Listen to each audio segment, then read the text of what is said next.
शन्नो मित्रः शं वरुणः शन्नो भवत्वर्यमा शन्न इन्द्रो बृहस्पतिः शन्नो विष्णुरुक्रमः नमो ब्रह्मणे नमस्ते वायो त्वमेव प्रत्यक्षं ब्रह्मासि त्वमेव प्रत्यक्षं ब्रह्म वदिष्यामि ऋतं वदिष्यामि सत्यं वदिष्यामि तन्मामवतु तद्वक्तारमवतु अवतु माम् अवतु वक्तारम्। ॐ शान्तिः शान्तिः शान्तिः।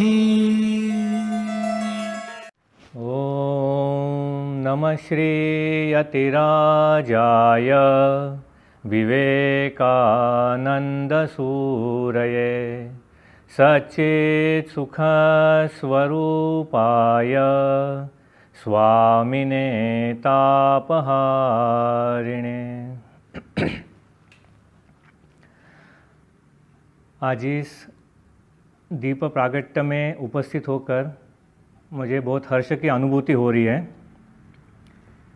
हम सब लोगों को विदित है कि 12 जनवरी ये स्वामी विवेकानंद की जन्म जयंती के रूप में मनाया जाता है और उस जन्म जयंती को समग्र भारतवर्ष में युवक दिवस के रूप में मनाया जाता है। इसी को केंद्र में रखकर 10, 11 और 12 ये 3 दिन के लिए एक विशेष कार्यक्रम का आयोजन किया है। आप सब लोग ये जानते भी हैं। Gift Gita an inspiring friend to treasure. पूजनीय स्वामी चिन्मयानंद जी महाराज जो कि चिन्मय मिशन के संस्थापक थे,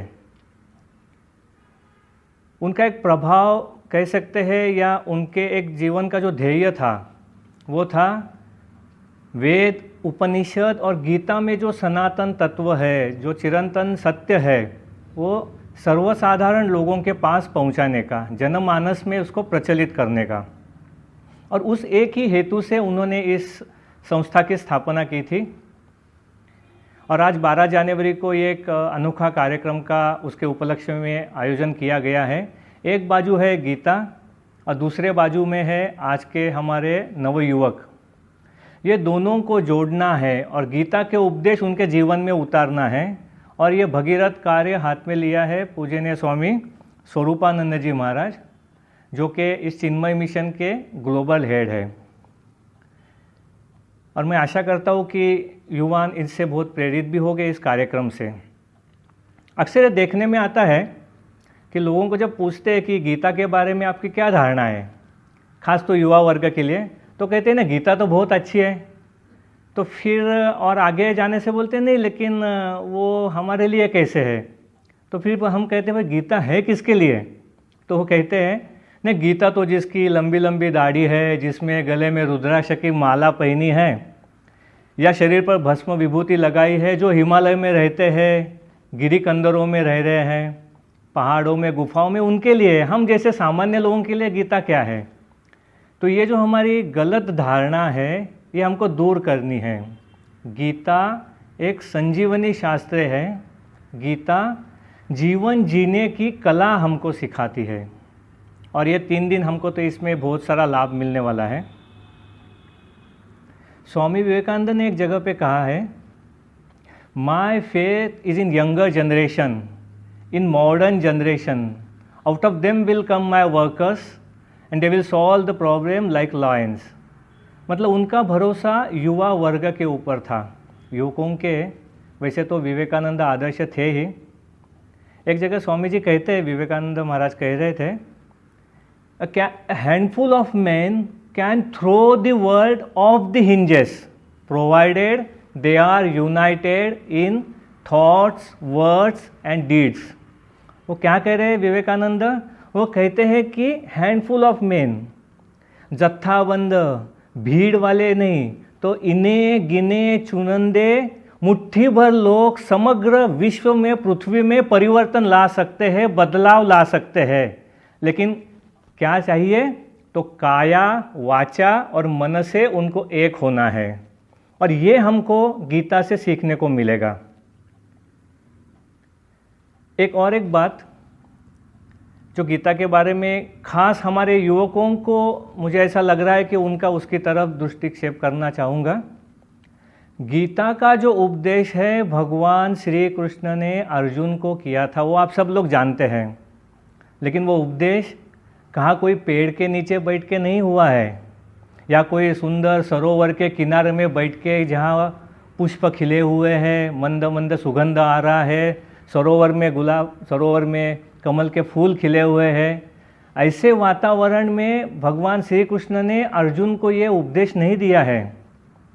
ये उपदेश दिया गया है उस समय कि अभी बस कुछ ही क्षणों में शंख बजने वाले हैं और युद्ध होने वाला है। और किसका युद्ध होने वाला है? एक बाजू है अधर्म, एक बाजू है धर्म। एक बाजू में है कि सही रास्ते पे चलने वाले, तो एक बाजू में है गलत मार्ग पे आगे बढ़ने वाले। उन दो शक्तियों के बीच में युद्ध होने वाला था। और उस समय ऐसे परिस्थिति में अर्जुन, जो कि हम सबका एक तरह से कह सकते प्रतिनिधित्व कर रहा है, उसके मन में एक संदेह उत्पन्न हुआ और अपने कर्तव्य से वो दूर भागने लगा। उसके मन में एक संशय उत्पन्न हुआ और उस समय उसको सही रास्ते पर लाने के लिए जो उपदेश दिया गया था वो गीता के माध्यम से हमारे सबके सामने उपस्थित है। युवकों को और एक बात कहनी है, आज के इस युग में संघर्ष अवश्यंभावी है। जीवन में मुसीबतें आने ही वाली है, जीवन में कठिनाइयाँ आने ही वाली है। उस कठिन प्रसंग में, इस मुसीबतों के समय में जो संघर्ष करने की शक्ति, सही रास्ते पर रहकर संघर्ष करने की शक्ति हमको गीता से मिल सकती है। तो मैं सब लोगों को यही विनंती करूँगा, ये 3 दिन का 10, 11 और 12, ये 3 दिन का श्रृंखलाबद्ध जो कार्यक्रम सुनियोजित आयोजन किया गया है उसमें हमको खुले मन से, श्रद्धावान होकर, एकाग्र चित्त से उसमें हमको खुद को जोड़ना है। उसमें से जो जो उपदेश मिलेंगे वो उपदेशों को हमारे जीवन में लाने के लिए प्रयत्न करना है। और मैं आशा रखता हूँ कि ज़रूर हमारे जीवन में इसमें से परिवर्तन आ जाएगा। चिन्मय मिशन के वडोदरा शाखा के अध्यक्ष जो है प्रमुख स्वामी देवेशान जी महाराज के प्रति मैं मेरी श्रद्धा अर्पित करता हूँ कि इस दीप प्रागट्य के कार्यक्रम में और इस 3 दिन के इस अनोखे कार्यक्रम में मेरे विचार व्यक्त करने के लिए उन्होंने मुझे अनुमति दी। अंत में भगवान के पास यही प्रार्थना करूँगा कि हम सब लोगों के ऊपर उनकी कृपा दृष्टि रखे, जिसमें जीवन में आने वाले युवकों के लिए कार्यक्रम है और ये चिन्मय मिशन के युवा शाखा ने आयोजित किया है। तो यही कहूँगा, भगवान के पास यही प्रार्थना करूँगा कि हमारे युवकों को जीवन में आगे बढ़ते समय अगर किस तरह से कठिनाई आती है, मुसीबतें आती है, तो उनको वो शक्ति प्रदान करे। कैसी शक्ति कि उस शक्ति के बदौलत वो सही रास्ते पे ही चलेंगे। गलत रास्ते का मार्ग, जिसको आजकल के इसमें हम कहते हैं शॉर्टकट, या दूसरा हम कहते हैं लेस इनपुट मोर आउटपुट, मतलब कम मेहनत करना है, ज़्यादा कुछ लेना है, कम ऐसे आड़े वाड़े रास्ते से नहीं जाए तो इस महामार्ग के ऊपर, प्रशस्त मार्ग के ऊपर हम सब युवक चल सके। स्वामी विवेकानंद ने बताए हुए मार्ग के ऊपर हम चल सकेंगे। गीता में बताए हुए इस प्रशस्त मार्ग के ऊपर हम चल सकेंगे और जिससे हम हमारे जीवन में परिवर्तन लाएंगे। साथ ही साथ हम समाज में भी कुछ योगदान कर सकेंगे और ये करने की शक्ति भगवान हम सब लोगों को प्रदान करे, यही उनके चरणों में प्रार्थना। ओम शांति शांति शांति। हरि ओम तत्सत।